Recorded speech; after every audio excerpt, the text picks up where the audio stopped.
Chairman గారు ప్రకాష్ నారాయణ గారు phone చేస్తారు సీఎం గారు రివ్యూ అయిపోయింది లైవ్ తీసుకోండి జనానికి ఇంపార్టెంట్ హౌసింగ్ సంబంధించి సార్ వస్తుంది యూట్యూబ్ లింకు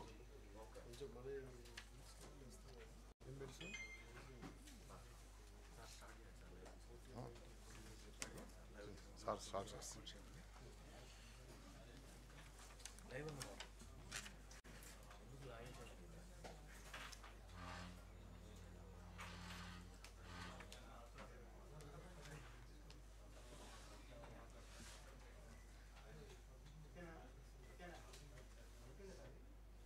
స్టార్ట్ చేస్తారా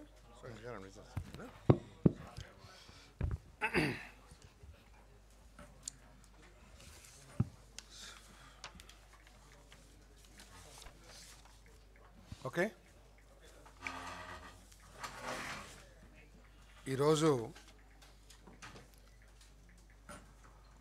హౌసింగ్ డిపార్ట్మెంట్కి సంబంధించిన యాక్టివిటీస్ కార్యక్రమాలు ప్రోగ్రెస్ భవిష్యత్తు ప్లానింగ్ గురించి ఇప్పుడున్న హౌజెస్ కంప్లీషన్ గురించి ముఖ్యమంత్రి గారు కాంప్రహెన్సివ్గా రివ్యూ చేయడం జరిగింది.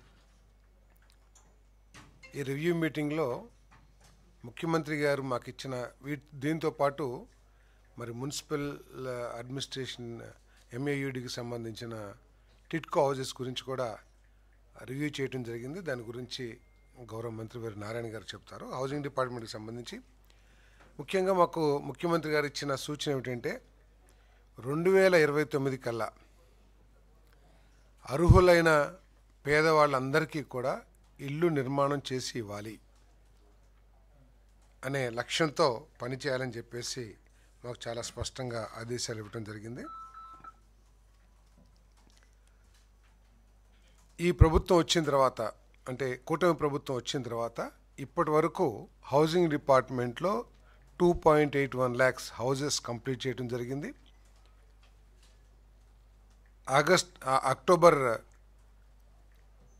సెప్టెంబర్ 15th కల్లా 3 లక్షలు పూర్తి చేసి ముఖ్యమంత్రి గారి చేతుల మీదుగా వీటన్నిటినీ కూడా ఇనాగ్రేట్ చేసే కార్యక్రమాన్ని చేయాలని చెప్పేసి కూడా ఈ సమావేశంలో ఈ రివ్యూ మీటింగ్లో నిర్ణయించడం జరిగిందని చెప్పేసి మనం చేస్తాం. దాంతోపాటు అర్బన్లో శాంక్షన్ అయిన 40,000 హౌజెస్ PMAY 2లో భాగంగా శాంక్షన్ అయిన 40,000 హౌసెస్ కూడా శాంక్షన్ లెటర్స్ ఇవ్వడం జరుగుతుందని చెప్పేసి మనం చేస్తా ఉన్నాను.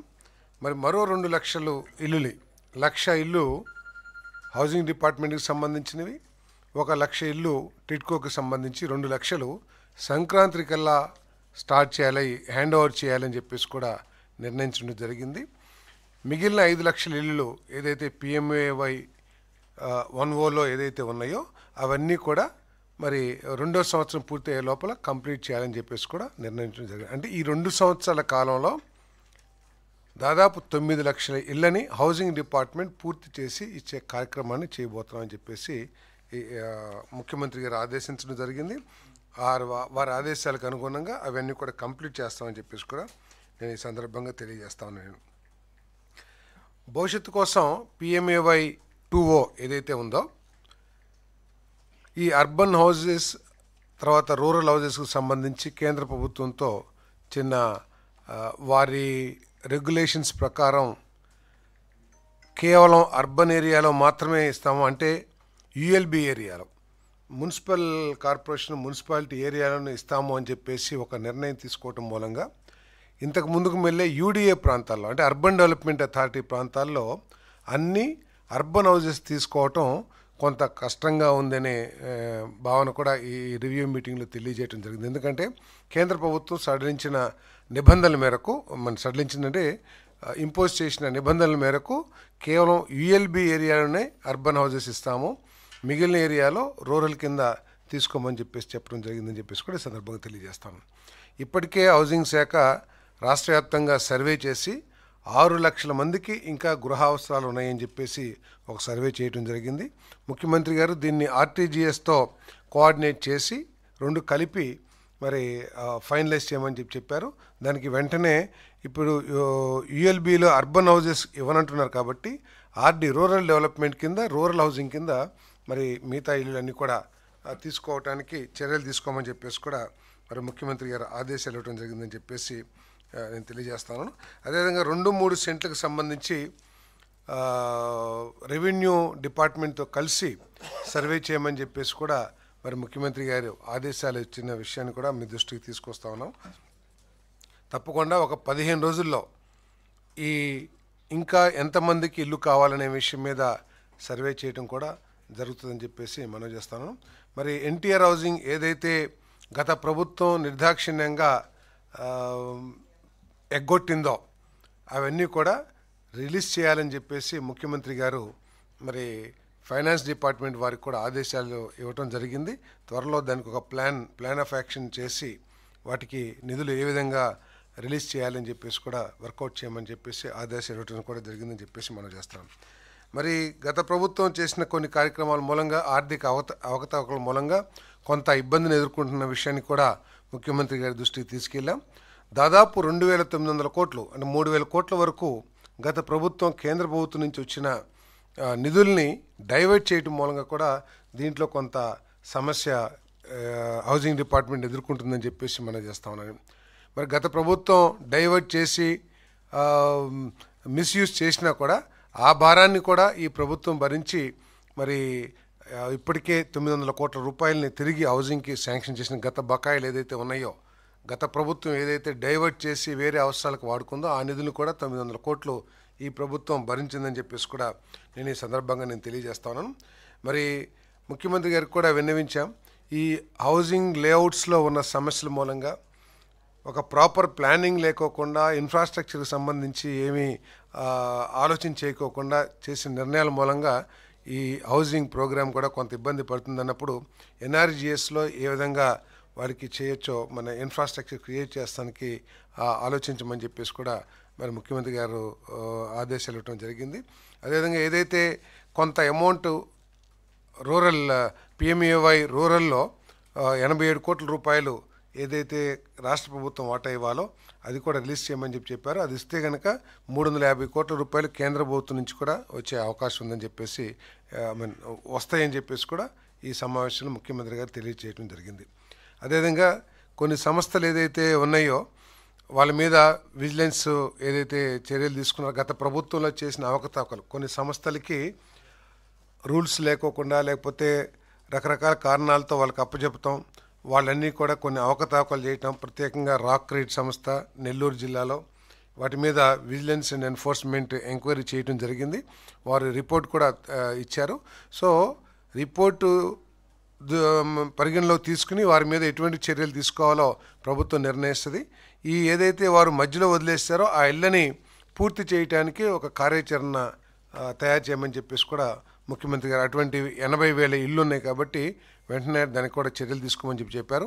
ఆ 80,000 ఇళ్ళకు కూడా కేంద్ర ప్రభుత్వం నుంచి నిధులు ఒక దాదాపు 664 కోట్ల రూపాయల కేంద్ర ప్రభుత్వ నిధులు రాష్ట్ర ప్రభుత్వం ఒక 136 కోట్లు ఖర్చు పెడితే 80,000 ఇళ్ళు అవి పూర్తి అయిపోతాయి అని చెప్పేసి కూడా మరి చేయటం జరిగింది.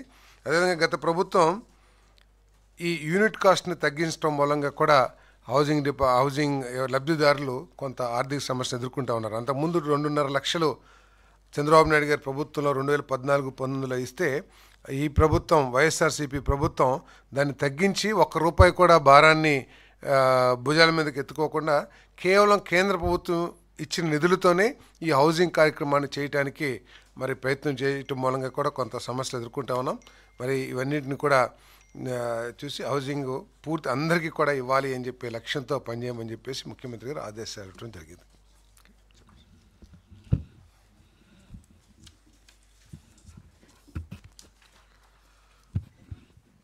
ఈరోజు ముఖ్యమంత్రి గారి యొక్క ఆధ్వర్యాన ఈ హౌసింగ్ దీని మీద టోటల్గా రివ్యూ జరిగింది. ఈ రివ్యూలో వారి యొక్క సూచనలు ఇచ్చారు. 2014-19లో ఎంతో ప్రతిష్టాత్మకంగా టిట్కో హౌసెస్ టేకప్ చేసాం. సో బహుశా భారతదేశంలో ఏ రాష్ట్రంలో కూడా ఇంత క్వాలిటీ ఆఫ్ హౌసెస్ ఎక్కడా కట్లా. నేను అమరావతి రాజధాని కోసం అనేక దేశ విదేశాలు తిరిగినప్పుడు అక్కడ పేదలకు ఇళ్ళు ఎలా ఉన్నాయో స్టడీ చేశాను. ముఖ్యమంత్రి గారు కూడా అప్పుడు స్టడీ చేశారు. ముఖ్యమంత్రి గారు చెప్పిన మాట ఒకటే, ప్రతి మహిళ తన భర్తతో పిల్లలతో ఆనందంగా ఇల్లు కట్టమని. అంటే చక్కగా అవన్నీ స్టడీ చేసిన తర్వాత టిట్కో హౌసెస్ కట్టి, టిట్కో హౌస్ ప్లాన్ చేసి 300 చదరపు అడుగులు, 365, 433 రకాలు. అది కూడా వాళ్ళ యొక్క అభిప్రాయాలు తీసుకుంటే జనరల్గా 300 అనేది కేంద్ర ప్రభుత్వం యాక్చువల్గా పెట్టిన ఇది, అంటే ఈడబ్ల్యూఎస్ అంటే 300 అని. అయితే కొందరు ఏమన్నారంటే ఒక బెడ్రూమ్ కొద్దిగా పెద్దది ఉంటే మాకు బాగుంటుంది, ₹4 మేము బ్యాంకు కట్టుకోగలంటే 365 పెట్టాం ఒక బెడ్రూమ్. కొంతమంది ఏంటంటే డబుల్ బెడ్రూమ్ పెట్టండి, మేము కొంత డబ్బులు కట్టుకోగలం అంటే డబుల్ బెడ్రూమ్. ఇట్లా 3 రకాలు తీసుకొచ్చి దాదాపు 7 లక్షల హౌస్ శాంక్షన్ చేసాం. 7 లక్షలు. అందులో 5 లక్షలు అడ్మినిస్ట్రేటివ్ క్లియరెన్స్ తీసుకున్నాం. 4,54,706కి టెండర్ పిలిచాం. 3,13,832 హౌసెస్ గ్రౌండ్ అయినాయి. మిగతావి కూడా గ్రౌండ్ అయిపోయాయి. జస్ట్ సైట్స్ హ్యాండ్ ఓవర్ చేయడం ద్వారా కలెక్టర్స్ డిలే వల్ల అవి గ్రౌండ్ కావాలి అంతే. ఇలాంటి గ్రౌండ్ అయిపోయాయి. అంటే 4,54,000 ఇళ్ళకి సైట్ చూసి యాక్చువల్గా టెండర్ పిలవడం జరిగింది. అయితే గత ప్రభుత్వం ఏంటంటే వీటిని మొత్తం నాశనం చేసింది. నాశనం అంటే పాలసీలు ఏంటంటే మార్చినా ఇంప్లిమెంట్ చేస్తే మంచిదే, ఇంప్లిమెంట్ చేయలే. ఇప్పుడు 300 ఫ్రీ అన్నారు. సరే, దానికి సంబంధించి డబ్బులు కాంట్రాక్టులకు ఇవ్వాలా. తర్వాత 430 చదరపు అడుగుల ఇళ్ళు వాళ్ళకి బర్డెన్ కాకూడదని రాష్ట్ర ప్రభుత్వం కేంద్ర ప్రభుత్వం కలిసి 3.9 ల్యాక్ ఇస్తే రాష్ట్ర ప్రభుత్వం కేంద్ర ప్రభుత్వం 3.9 ఇస్తాం, మీరు 1 ల్యాక్ అడ్వాన్స్ పెట్టుకోండి, మిగతాది బ్యాంక్ లోన్ ఇస్తే బ్యాంక్ లోన్లో కట్టుకోమని పెడితే గత ప్రభుత్వం వచ్చి 1 ల్యాక్ కాదు 50,000 చేయడం జీవో ఇచ్చింది 2021లో. అదేవిధంగా 365లో కూడా 3,90,000 కేంద్ర రాష్ట్ర ప్రభుత్వాలు కలిసి ఇస్తాము, మీరు ఒక 50,000 అడ్వాన్స్ కట్టి పెట్టండి, మిగతాది బ్యాంక్ లోన్ ఇప్పిస్తాం, చిన్న ఇన్స్టాల్మెంట్ కట్టుకోవచ్చని పెడితే గత ప్రభుత్వం వచ్చి 50,000 పడలేదు, 25,000 కడితే చాలు అని జీవో ఇచ్చారు. వాళ్ళకి రిటర్న్ ఇవ్వాల. ఎక్కడికి పోయినా ఈరోజు మాకు డబ్బులు వెనక్కి అంటున్నారు. 2021లో జీవో ఇచ్చారు. ఇలా గత ప్రభుత్వం అన్నీ అవకతవకలే, ఏది కూడా సక్రమంగా చేయలే. రంగులు చక్కటి రంగులు వేసాం. ఎలాంటి రంగులు వేసాం? తెలుగుదేశం రంగులేలా, తెలుగుదేశం పార్టీ రంగులేలా. ఆ కాంట్రాక్టులు అదే పెద్ద పెద్ద కాంట్రాక్టులు ఎల్ఎన్టీ, ఎన్సీసీ, టాటా అలాంటి వాళ్ళ దగ్గర అవి కట్టించింది. వాళ్ళ దగ్గర ప్రతి దగ్గర 10 డిజైన్లు చేయించాం. 10 తీసుకుపోయి అక్కడ పబ్లిక్లో పెట్టాం. వాళ్ళని సెలెక్ట్ చేయమని వాళ్ళే కల్లా సెలెక్ట్ చేస్తే దేశం. ఒక్కొక్క ఏరియాలో, ఒక్కొక్క మున్సిపాలిటీలో, ఒక్కొక్క కాలనీలో 163 దగ్గరలు కడితే 104 మున్సిపాలిటీస్లో 163 ఏరియాలో కడితే ఒక్కొక్క దగ్గర ఒక్కొక్క రకం డిజైన్ వేసాం. కానీ గత ప్రభుత్వం వచ్చి అన్నీ మార్చేసి వాళ్ళ పార్టీ కలర్ వేసుకున్నది. కానీ అక్కడ టెండర్ల విలువల అడ్మినిస్ట్రేటివ్ క్లియరెన్స్ లేదు. వాళ్ళని బెదిరించి కలర్లు ఏమైనా కలర్ వేస్తారు. వాళ్ళు ఈరోజు వచ్చి మాకు డబ్బులు అని కొట్టుకుంటున్నారు. ఎక్కడా దానికి సంబంధించిన చిన్న కాగితం కూడా లేదు. ఇది గత ప్రభుత్వం యొక్క అవకతవకలు. వాళ్ళు ఏం చేస్తున్నారు ఏందనేది కూడా వాళ్ళకి అసలు తెలియకుండా. అదేవిధంగా లోన్స్ రైజ్ చేశారు. ఎవరి మీద? బెనిఫిషియర్స్ మీద. వాళ్ళకి ఇల్లు కట్ల, బ్యాంకుల నుంచి వాళ్ళకి ఈఎంఐ వస్తుంది. ఈఎంఐ కట్టుకుంటే వాళ్ళ అకౌంట్స్ ఎన్పీ అయిపోయినాయి. వాళ్ళు లబోదిబో కొట్టుకుంటున్నారు. మాకు ఇల్లే ఇవ్వలేదు, ఏమీ లేదు, ఇల్లు కట్టలేదు, మా మీద డబ్బులు రైజ్ చేసేసి డైవర్ట్ చేశారు. ఎటు డైవర్ట్ చేశారో కూడా తెలియదు, దేనికి చేశారో. ఈరోజు వాళ్ళందరూ లబోదిబో కొట్టుకుంటే మొన్న లాస్ట్ మంత్లో 140 కోట్లు రాష్ట్ర ప్రభుత్వం వాళ్ళు ఇబ్బంది పడకూడదని ముఖ్యమంత్రి గారు అన్నారు. గత ప్రభుత్వం అయినా ఈ ప్రభుత్వం అయినా ప్రభుత్వం చేసిన తప్పుకి ప్రజలు ఇబ్బంది పడకూడదు కాబట్టి మీరు కట్టేయండి అంటే మొన్న 140 కోట్లు వాళ్ళ తరపున ఈఎంఐ మేము కట్టాం. అంటే గత ప్రభుత్వం చేసిన తప్పుకి ఈ ప్రభుత్వం ఈరోజు ఇబ్బంది పడుతుంది. 10 లక్షల కోట్లు అప్పు చేయటమే కాదు, ఇట్లాంటి అప్పులు ఎన్నో ఉన్నాయి. ఈరోజు కేవలం గత ప్రభుత్వం వదిలేసిపోయింది మొత్తం 4,000 చిల్లర ఉంది. 4,282 కోట్లు కాంట్రాక్టులకు కానీ లేదా ఇట్లాంటి వాటికి కానీ పే చేయాల్సింది. 4,282 కోట్లు. ఇప్పుడు ఈ ప్రాజెక్ట్ కంప్లీట్ చేయాలంటే మనకు మొత్తం 6,500 కోట్లు కావాలి. కేవలం గత ప్రభుత్వం చేసిన చక్కటి పాలసీ తెచ్చాం. 300 అయినా 365 అయినా 400 అయినా ఎవరైనా కేంద్ర ప్రభుత్వం 1,50,000 ఇస్తుంది. రాష్ట్ర ప్రభుత్వం 1,50,000 ప్లస్ 90,000 ఇన్ఫ్రాస్ట్రక్చర్, మొత్తం 3,90,000 ఎవరికైనా. కెపాసిటీ ఉన్నవాళ్ళు 430 తీసుకున్నారు. కొంచెం మిడిల్ కెపాసిటీ ఉన్నవాళ్ళు 365, కెపాసిటీ లేనివాళ్ళు 300. అలా చక్కగా చేస్తే గత ప్రభుత్వం చేసి మొత్తం కంప్లీట్గా నాశనం చేసింది. దీని మీద ఈరోజు ముఖ్యమంత్రి గారు అన్నీ సమీక్షించారు. పెండింగ్ బిల్స్ మొత్తం పెండింగ్ బిల్సే తీసుకుంటే ఈ రోజుకు 3,664 కోట్లు. అది కాకుండా కాంట్రిబ్యూషన్ తిరిగి ఇస్తానని జీవో ఇచ్చారు, అది 375 కోట్లు. అది కాకుండా బ్యాలెన్స్ వర్క్ కంప్లీట్ చేయాలంటే 2,100 కోట్లు కావాలి. ఇది ఈరోజు దీని పరిస్థితి. ఏదేమైనప్పటికీ ప్రజలకి కంప్లీట్ చేసి ఇవ్వాలని, ఇప్పటికే కంప్లీట్ అయిన మొత్తం తీసుకుంటే 80,072. 83,072లో మేము 2014-19లోనే 75,000 కంప్లీట్ చేసినాం. 14-19లోనే 75,000 పూర్తి చేసినాం. పూర్తి చేసి మిగతా పార్షియల్గా చేస్తుంటే మొత్తం మీద అయింది ఎంతంటే 83,072 ఈ రోజుకి. అయితే రేపు డిసెంబర్కి సంక్రాంతి కల్లా మరొక 1,00,000 కంప్లీట్ చేయమని ముఖ్యమంత్రి గారు ఆదేశించారు. ఆ విధంగా ఈరోజు ఈ యొక్క మున్సిపల్ శాఖ టిట్కో యాక్చువల్గా పోతుంది. మిగిలినవి కూడా మార్చి 31 కంప్లీట్ చేసేటట్టుగా ఈ ప్రాజెక్టు ఏదైతే 2,61,000కి గత ప్రభుత్వం కుదించిందో అవి ఫస్ట్ కంప్లీట్ చేసి ప్రజలకి ఇవ్వాలని చెప్పారు. దాని మీద యాక్చువల్గా యాక్షన్ తీసుకొని ఖచ్చితంగా గత ప్రభుత్వం చేసిన అవకతవకలు చేసినా ప్రజలు ఇబ్బంది పడకూడదు. ప్రజలకి మనం ఏదైతే 14-19లో చెప్పామో అది చేయాలనే ఉద్దేశంతో ముఖ్యమంత్రి గారు ఈరోజు ఒక దిశానిర్దేశం ఇచ్చారు. దీని ప్రకారంగా చేస్తామని మీ అందరికీ తెలియజేస్తున్నాను. Thank you. అవును అవును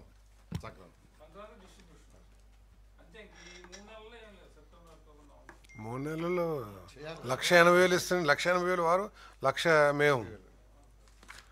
గత ప్రభుత్వం 5 సంవత్సరాల్లో 5.5 నుంచి 6 లక్షలు ఇల్లు కడితే ఈ ప్రభుత్వం 2 సంవత్సరాల్లో 9 లక్షల హౌసింగ్ డిపార్ట్మెంట్ అంటే టిట్కో కాకుండా 9 లక్షల ఇల్లు కడుతున్నాం. 5.5 లక్షల నుంచి 6 లక్షల వరకు.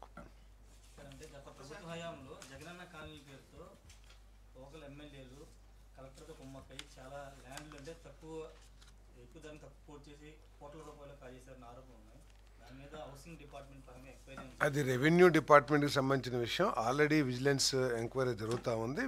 రెవెన్యూ వాళ్ళు దాని సంగతి చూస్తూ ఉన్నారు. కొత్త శాంక్షన్ ఇమీడియట్గా అంటే ఇందాక చెప్పే కదా, అర్బన్ రూరల్ సమస్య మూలంగా అంటే కేంద్ర ప్రభుత్వం మార్చిన నిబంధనల మూలంగా రూరల్ కింద ఇవ్వాలా, అర్బన్ కింద ఇవ్వాలంటే వాళ్ళేమో యూఎల్బీ ఏరియాలోనే మేము అర్బన్ ఇస్తామంటున్నారు. ఇంతకుముందు గతంలో యూడిఐ ఏరియాలో కూడా అర్బన్ ఇచ్చారు. ఇప్పుడు మారిన నిబంధనల మూలంగా యూఎల్బీ ఏరియాలో ఇస్తారు.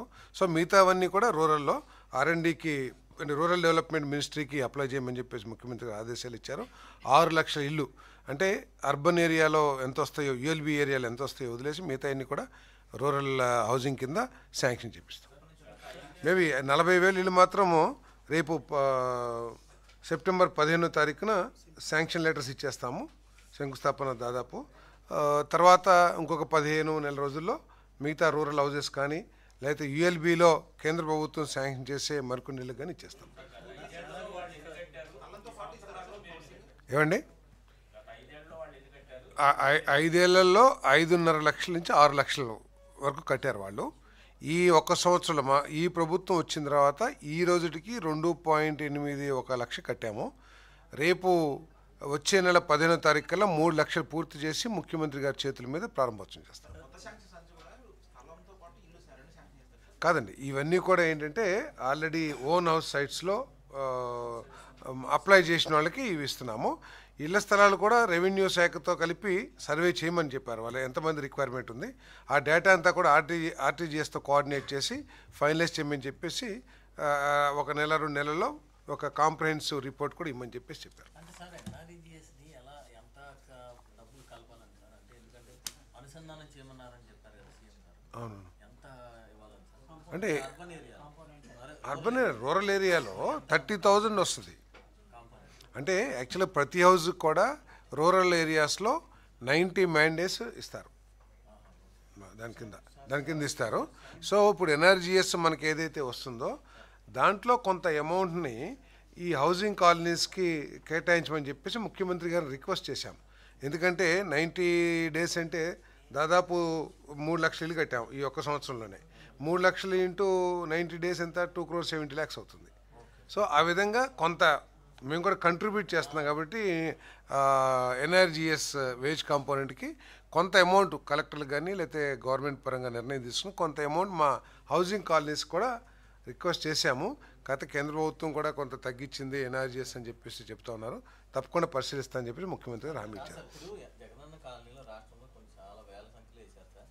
ఇప్పుడు ఉన్న ప్రకారం అవన్నీ పూర్తి చేయడానికి ఎన్ని వేల కోట్లు కావాలి? అన్ని కనుక 6,95,000 కడితే దాదాపు 5,000 కోట్లు కావాలి. దీంట్లో ఏంటంటే మొత్తం దాదాపు 80% కేంద్ర ప్రభుత్వ నిధులే.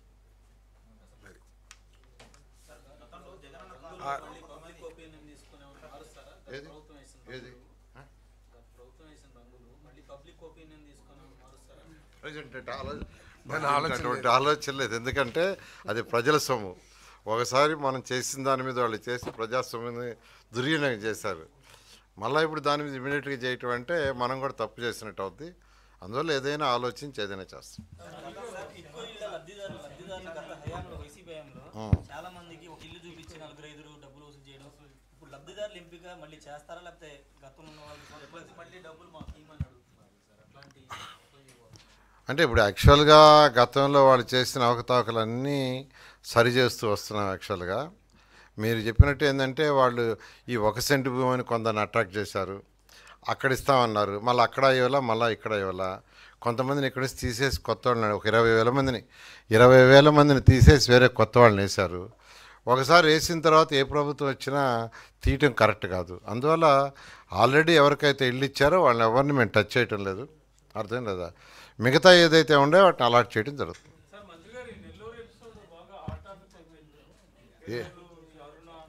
మన డిస్కషన్ ఇప్పుడు హౌసింగ్.